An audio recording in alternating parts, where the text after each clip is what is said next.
Hello everyone and welcome to this month's edition of Fertility and Hormone Focus with me, Justine Evans. As you know, this year, or if you've been following me, you know that this year I've been offering you a month-by-month fertility and hormone balancing lifestyle, working with the new moon. And so each month we're focusing on a different aspect of our hormone balancing health and working with that throughout the whole month. Now, the way that we're doing that is by I'm drawing the Creation Fertility Toolkit cards, which I developed some years ago. And this month we are working with card 42, which is fertility superfoods. Now, fertility is also for all hormone and reproductive well-being, actually. So I'm actually going to be away at this new moon. So I am doing this video a little bit early for you, and a little bit of pre-planning had to come into play for this month, for September. So basically this month what we're doing is that we're going to be focusing on bee products. Now my fertility superfood card recommends many different superfoods, but it also includes royal jelly, bee propolis, bee pollen and honey, and these are the products that we're going to be considering this month, and I'm recommending that you include any one of them into your diet and your lifestyle this month. And I'm also including a yogic pose, which is called bumblebee breath, to support anxiety, and also very good for sinuses and throat issues. And it's particularly good at this time of year because September is really as the wheel of the year turns, and we're beginning to enter autumn, and we really need to boost our immunity at the same time. And I'm also offering you a bumblebee breath, a bumblebee mudra, which is a hand position that we use in yoga. And actually this one, if I can do this, is like this, okay, and you hold it for 7 minutes, 3 or 4 times a day. So this is the bumblebee breath as well. So we're going to be working, or I'm inviting you to try this as well. So let us begin. So why are we using bee products? Well, actually I'm just drawn to them right now, so that's why I'm focusing on them. But also they have loads and loads of benefits for hormone balance and for fertility. So I'm going to go through a few bits. Now, bee products are real powerhouses and superfoods, and they can be used for immunity and wound healing, and are fabulous antioxidants. You can use them for lots of different things. But in this instance, I'm really focusing on hormone balance. Now, what I would suggest is that you download the PDF that comes with this video, and that's also got some yummy recipes on as well, and also gives you all the references and all of the science stuff, if you're interested in that kind of that side of things as well. So we're going to start with royal jelly, bee pollen, local honey, or manuka honey, I suppose, if you're not living in the UK, and propolis. And let me just tell you a little bit about the spiritual meaning of the bee, because it's interesting. I think this is very interesting because I work a lot with metaphysical emotion, and some of you may know I also work with spagyric remedies, which very much work on the emotional element of the product.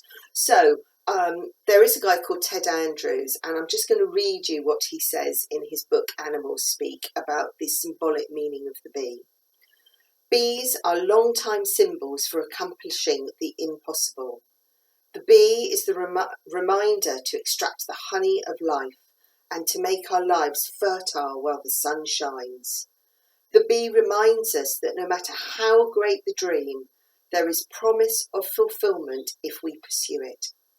The elixir of life is as sweet as honey, and the bee is a symbol that promises us that the opportunity to drink of it is ours if we but pursue our dreams. I thought, yeah, I love that. So let's focus on the bee. And I'm also going to be giving you some good self-reflective questions as well, because actually, are you being too busy? You know, it's something that we all tend to do. We overextend ourselves. And so really think about that. Are you really pushing yourself? Are you a workaholic?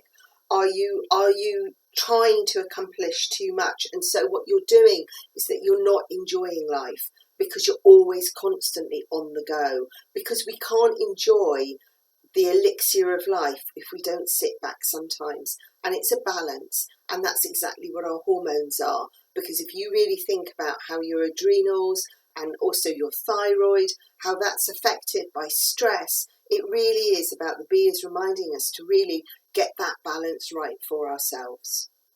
So let us begin.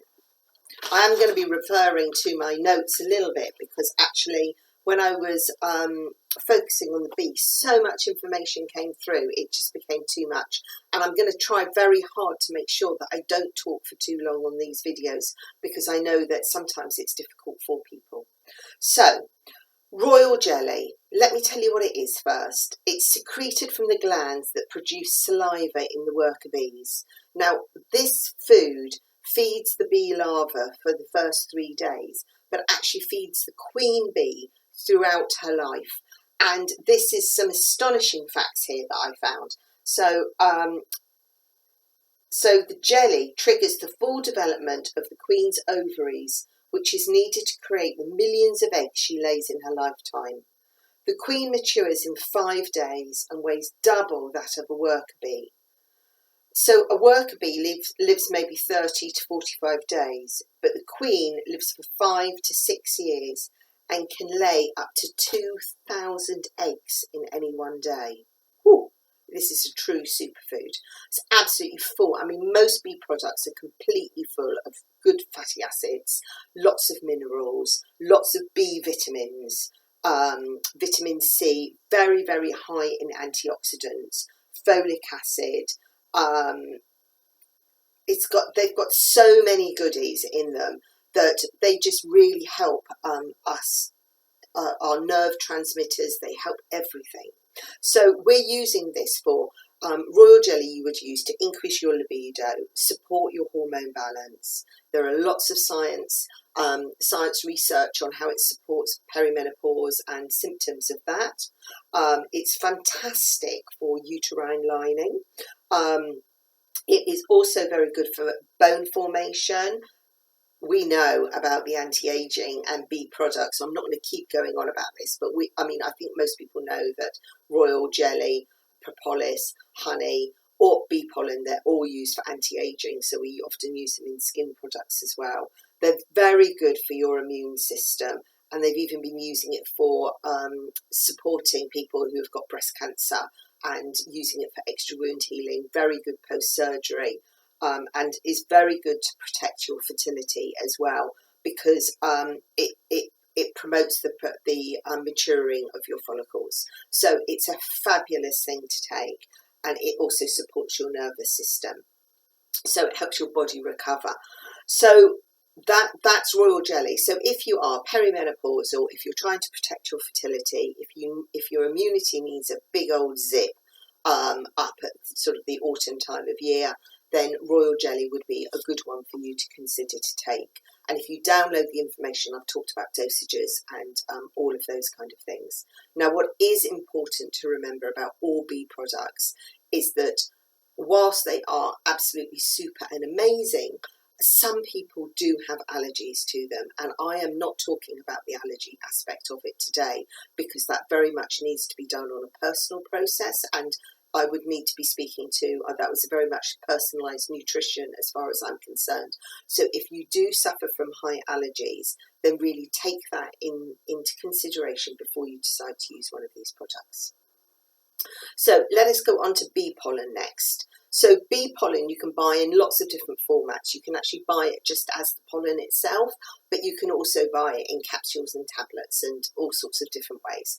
And what bee pollen is that the pollen from the plants is mixed with nectar and all the saliva from the bees. And as the bee makes its trip back to the beehive, then it takes it all back into the hive, and there it becomes this wonderful nutrient-rich fuel. Okay, so like all bee products, it's all about what the bee has eaten or is using to make its nectar, its pollen, its jelly, etc. So it's all about the quality of that. And again, bee pollen is very high in amino acids, B complex, phytonutrients, lipids, and it's very, very protein dense actually. It's about 32% protein dense, which is high, very high. So very good for people who suffer with not having enough protein in their diet. Maybe you're vegetarian, so you would still use a bee product. You would be happy to do that.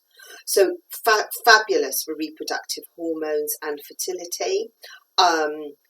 Fabulous to help with estrogen balance. So people who have got PMT, endometriosis, polycystic ovaries, if they've got testosterone issues. For men, for sperm production as well, bee pollen can be a really good product for you. It's very good for the menopause. We know that it really supports that. And it's very high in antioxidants. So again, we know that it's very anti-aging and can really help with allergies as well. And it helps with that cellular turnover. So it kind of like helps with the wound healing. It helps with production.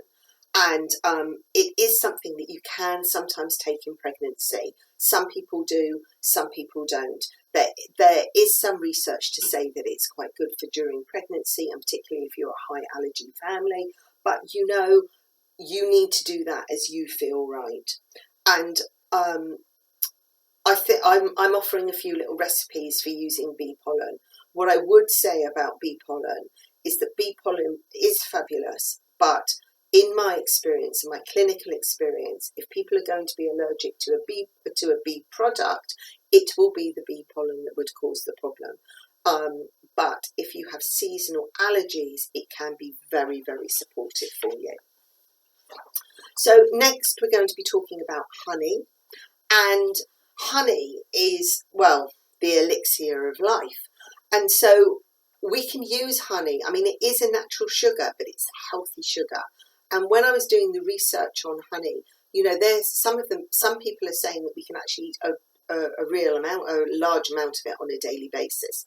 I am not personally sure about that if you're taking any other forms of sugar in your diet, or if you have type 2 diabetes. You need to be a little bit careful with that, but it is an amazing substance. And I often encourage people within my clinic to use it as a lubricant to support conception, and also as a digestive aid. So it's great for gastrointestinal issues. I also get people to use it as a wound healing and an antibacterial.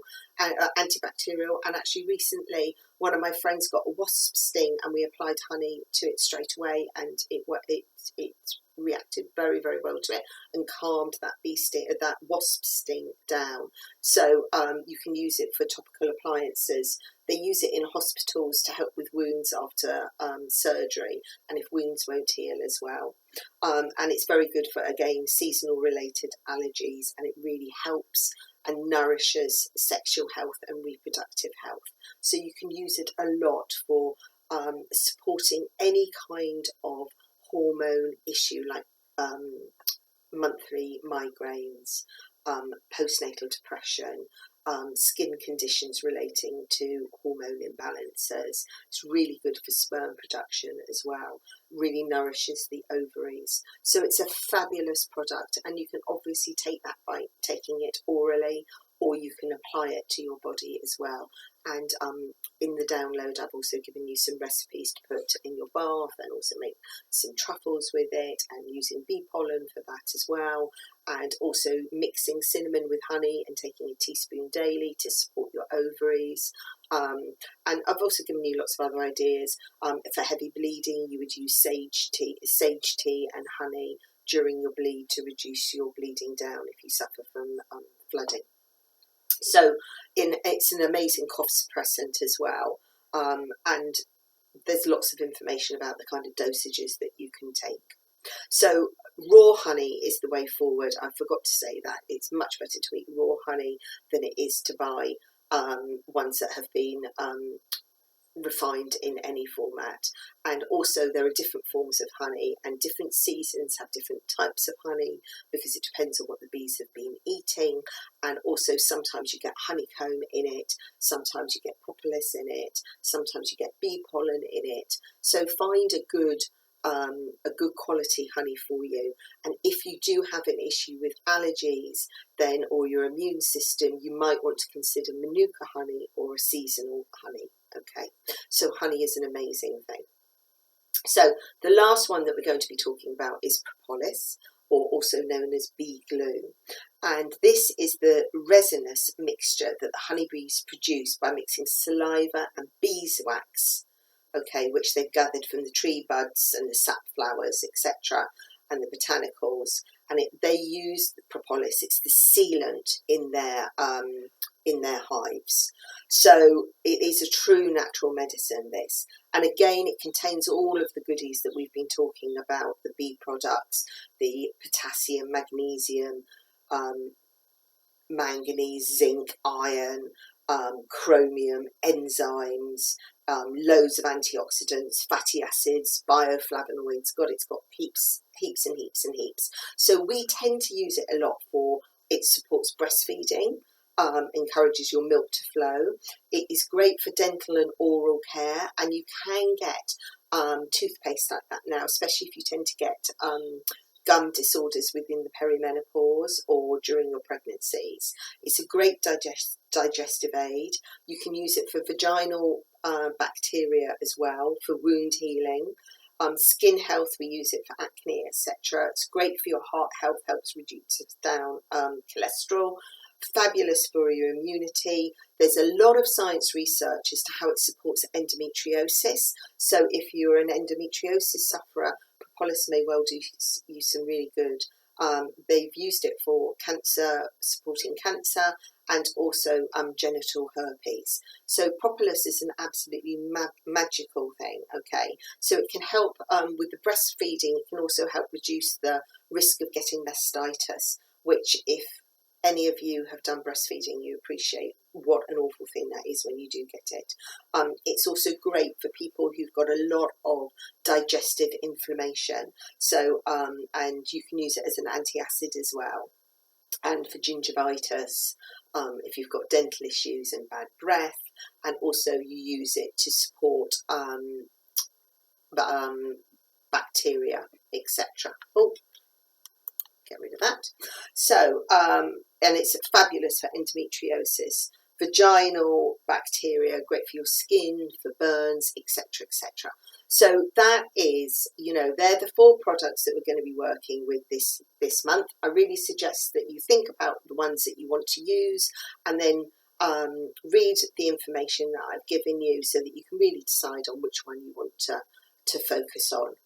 So let me just finally come to the last bit, which is the bumblebee breath, which is a yogic breathing exercise. And as I said before, you can use the mudra if you wish, which is basically you put your fingers, your index fingers down into your little thumb pads, and then your thumb pads touch the side of your middle finger. And you do that on both, and you can either hold that for 7 minutes, up to 3 or 4 times a day. So this is connecting with the bumblebee, and this is supposed to help with easing thyroid and sinus problems, reducing headaches, boosts concentration and memory, helps encourage sleep, relaxes and soothes anxiety. This is a big one for this, and so is the bumblebee breath that we're going to be doing. Helps restore contentment, it tells me, releases self-doubt, helps us communicate, because the bumblebee breath is actually very much about our throat chakra. So it also encourages blood circulation and is very oxygenating and supports your throat and vocal cords. So you can do the bumblebee breath with the mudra, or the alternative to that, or you can just do the mudra by yourself at home or at work or wherever it is you want to do it. The actual bumblebee breath is that we're going to be inhaling, and as we exhale, we make the sound of a bumblebee. Now, that for some people, that's the letter M. So you might want to try that, and I'm just going to do a little trial for you. Okay, you can put your hands, your fingers, your thumbs in your ears if you want, and you can cover your eyes like this if you would like. You take an inhale, an exhale.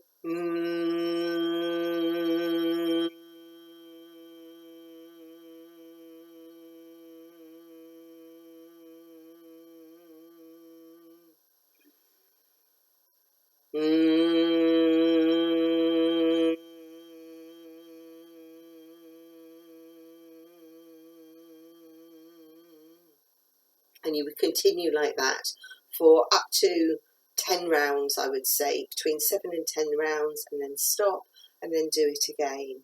And actually, the more you do it, it is actually really lovely, and it's very, very calming. So as you inhale normally and you exhale through your mouth, through your nostrils, you inhale through your nostrils and you make that sound, that buzzing sound. You'll feel a vibration in your throat. So, and the exhale for as long as you wish, and you will find that the more that you do it, the longer the exhale will be. And actually that exhalation is the thing that really calms you down. So I'm going to put all of this on my websites, creationfertility.com, and also on my justineevans.co.uk. This video will be going on my Facebook group, which is Creation Healing, and it will also be going on my YouTube channel, which is Justine Evans, and you will be able to download all of the information from my websites. So love and blessings to you all. This is the September Fertility and Hormone Balancing Lifestyle with me, Justine Evans. Blessings to you. Bye.